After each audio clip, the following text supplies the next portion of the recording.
สบายดีเมื่อทานมาเวียงมาลาวคิดอยากไปเที่ยวคิดอยากไปเวียงของทานคิดหากินน้อยชาแนล020หา4ตัว6246สวัสดีท่านผู้ชมวันในวันที่18มิถุนายน2026กองประชุมสุดยอดระลึกอาเซียนรัสเซียที่เมืองคาซานประเทศรัสเซียในโอกาสครบรอบ35 ปีของการพัวพันอาเซียนรัสเซียและลาวเฮากับรัสเซียได้มีการปรึกษาหารือร่วมมือกันอย่างแน่ในการเข้าร่วมในพิธีในกองประชุมสุดยอดระลึกอาเซียนรัสเซียในครั้งนี้เดี๋ยวเฮามาเบิ่งนำกันเจ้าท่านผู้ชมเจ้าสำหรับข่าวสารนี้อ้างอิงจากทางท่านสุริอุดมสุนทรารองรัฐมนตรีกระทรวงศึกษาธิการและกีฬาเพิ่นเป็นอดีตเจ้าเพิ่นเองก็ได้ให้ข้อมูลว่าในมื้อวันที่18มิถุนายน2026ที่ผ่านมานี้ได้มีกองประชุมสุดยอดระลึกอาเซียนรัสเซียอยู่ที่เมืองคาซานประเทศรัสเซียในโอกาสครบรอบ35 ปีของการพัวพันอาเซียนรัสเซียและกองประชุมสุดยอดที่ว่าได้รับห้องเอาเอกสารผลได้รับมี4ฉบับคือดังนี้ฉบับ1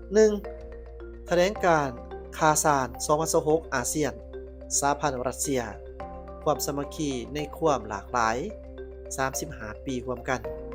2แถลงการร่วมของอาเซียนและสหพันธ์รัสเซียเกี่ยวกับการร่วมมือทางด้านพลังงาน3แถลงการร่วมของอาเซียนและสหพันธ์รัสเซียเกี่ยวกับการร่วมมือทางด้านวัฒนธรรมและ4แผนการดำเนินงานเพื่อจัดตั้งปฏิบัติคู่ร่วมมือยุทธศาสตร์อาเซียนรัสเซีย2026ถึงปี2030จากสำหรับการรับห้องเอาเอกสารเหล่านี้แม่นว่าเน้นให้เห็นถึงความมุ่งมั่นร่วมกันของอาเซียนและรัสเซียในการสุขยู่คู่ร่วมมือยุทธศาสตร์ของอาเซียนและก็รัสเซียและสนองขอบการเฮ็ดเวียกที่ขาดคะเนไว้ล่วงหน้าเพื่อนำพาการร่วมมือของพวกเขาในซุ่มปีต่อหน้าเจ้ากองประชุมสุดยอดระลึกอาเซียนรัสเซียแม้ได้รับการเป็นประธานร่วมโดยมีทานประธานาธิบดีแห่งสาธารณรัฐฟิลิปปินส์และประธานอาเซียนประจำปี2026มีทานฮอซอทานฟรีแนนซ์มาครอสจีอาร์และประธานาธิบดีสหพันธ์รัสเซียทานวลาดิเมียร์ปูตินและมีผู้นำอาเซียนหรือผู้ต่างหน้าของเขาเจ้าเลขาธิการใหญ่อาเซียนมีดร.แก้วกินหุ่นและคณะผู้แทนของเขาเจ้าก็ได้เข้าร่วมเช่นเดียวกันหลังจากกองประชุมสุดยอดอาเซียนหลังจากกองประชุมสุดยอดดร.แก้วกิมหุ่นก็ยังได้เข้าร่วมกับผู้นำอาเซียนหรือผู้ต่างหน้าของเขาเจ้าในงานเลี้ยงอาหารเที่ยงที่ได้จัดขึ้นโดยประธานาธิบดีสหพันธ์รัสเซียในหัวข้อขบวนการเชื่อมโยงในพื้นที่รัสเซียโดยมีเลขาธิการใหญ่ขององค์การร่วมมือเสียงให้หรือว่า SCO และประธานคณะกรรมการเศรษฐกิจรัสเซียหรือว่า EEC สำหรับโซปปลาวและก็โซรัสเซียแม้นว่าได้มีการพัวพันร่วมมือกันทางด้านแขนงกสิกรรมและก็สิ่งแวดล้อมโดยเนื่องในโอกาสติดตามท่านนายกรัฐมนตรีแห่งโซปปลาวได้มีการเคลื่อนไหวเวียกงานทางการทางรัฐทูตทางการอยู่ที่สหพันธ์รัสเซียในวันที่16มิถุนายนที่ผ่านมานี้มีทานนินค่ำดวงสวรรค์รัฐมนตรีกระทรวงเกษตรกรรมและสิ่งแวดล้อมพร้อมด้วยคณะตัวได้ประชุมพบปะอย่างเป็นทางการกับทานนางโอกซานานิโกราเอฟนารัฐมนตรีกระทรวงเกษตรกรรมแห่งสหพันธ์รัสเซียอยู่ที่นครหลวงมอสโกในโอกาสดังกล่าวนี้ทานนินค่ำดวงสวรรค์ก็ได้ตีราคาสูงต่อความก้าวหน้าทางด้านเทคโนโลยีของทางด้านเทคโนโลยีกสิกรรมของสหพันธ์รัสเซียโดยเฉพาะแม่นก้าวหน้าทางด้านระบบชลประทานการปรับปรุงสมรรถภาพพันธุ์พืชการผลิตฝุ่นและวิทยาศาสตร์การสัตวแพทย์ของรัสเซียสิ่งเหล่านี้ที่ว่าจะช่วยให้สปปลาวสามารถถอดถอนบทเรียนตัวจริงเพื่อนำมาพัฒนานโยบายและยกระดับคะแนนการเกษตรกรรมของเราให้มีประสิทธิภาพยิ่งขึ้น สำหรับทิศทางการร่วมมือในต่อหน้าของทั้งสองกระทรวงแม่นว่าเพิ่นจะมีการสืบต่อสุขอยู่สนับสนุนการค้ากสิกรรมโดยเฉพาะแม่นสร้างกลไกร่วมมือทางด้านสุขอนามัยและสุขอนามัยพืช SPC SPS เพื่อยกระดับคุณภาพผลิตภัณฑ์ลาวรวมทั้งการส่งเสริมการลงทุนทางด้านอุตสาหกรรมปรุงแต่งเพื่อเพิ่มมูลค่าผลิตภัณฑ์กสิกรรมให้มีความยืนยง นอกจากนั้นรัสเซียจะให้การสนับสนุนทางด้านเทคโนโลยี การถ่ายทอดความรู้ผ่านการแลกเปลี่ยนผู้เชี่ยวชาญ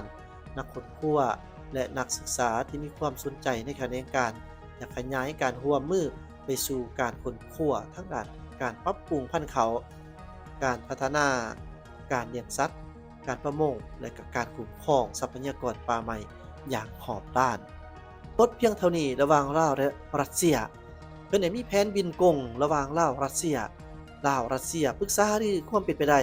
ในการเปิดเที่ยวบินระหว่างประเทศโดยกงเพื่ออำนวยความสะดวกให้แก่การค้าและก็การท่องเที่ยวสายการบินกงระหว่างลาวรัสเซียโดยท่านสอนใจศรีพันดรนายกรัฐมนตรีแห่งสปป.ลาวพร้อมด้วยท่านมะไรทองกรมสิทธิ์รัฐมนตรีกระทรวงอุตสาหกรรมและการค้าคณะผู้แทนจากแขนงอื่นๆแม้นว่าได้เดินทางไปเที่ยวรัสเซียเพื่อเยี่ยมยามอย่างเป็นทางการและเข้าร่วมองค์ประชุมสุดยอดเฉลิมฉลองการพัวพันอาเซียนรัสเซียครบรอบ35 ปีหรือว่า35th Anniversary ASEAN Russia Commemorative Summit ในระหว่างวันที่ 14-19 มิถุนายน 2026 นี้ในวันที่ 14-17 มิถุนายน 2026 นายกรัฐมนตรีลาวก็ได้พบปะกับทานมิคาอิล มิสุตินนายกรัฐมนตรีแห่งสหพันธ์รัสเซียที่มอสโกเพื่อหัดแห่งการพัวพันทั้งสองฝ่าย 1. ทางด้านเศรษฐกิจและการค้า2ฝ่ายแม่นว่าได้ตกลงขยายการร่วมมือทางด้านการค้าเทคโนโลยีและพลังงานซึ่งในปีที่ผ่านมามูลค่าการค้าระหว่าง2ประเทศแม้นมีการเพิ่มขึ้นเกือบ2เท่า 2. ทางด้านพลังงานนิวเคลียร์รัฐบาลลาวและรัสเซียผ่านบริษัทโรสตอมก็ได้ลงนามในข้อตกลงร่วมมือนำกันเพื่อการนำใส่พลังงานนิวเคลียร์ประสิทธิภาพซึ่งรัสเซียแม้นจะช่วยเข้ามาช่วยเหลือลาวในการพัฒนาทางด้านนี้ 3. ทางด้านอื่นๆมีการสุขอยู่การแลกเปลี่ยนระหว่างประชาชนและประชาชนรวมทั้งการร่วมมือทางด้านธุรการในการศึกษานอกจากนี้ทั้งสองฝ่ายแม้นได้มีการยกหัวข้อการเปิดสายการบินโดยกงขึ้นมาหารือกันเพื่อสุขอยู่การร่วมมือทางด้านการท่องเที่ยวการเปิดเส้นทางบินโดยกงนี้แม้นจะช่วยรองรับการขยายตัวของนักท่องเที่ยวรัสเซีย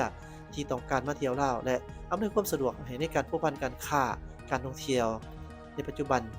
ยังบ่ทันมีสายการบินโดยกงหรือว่า Direct Flight ระหว่าง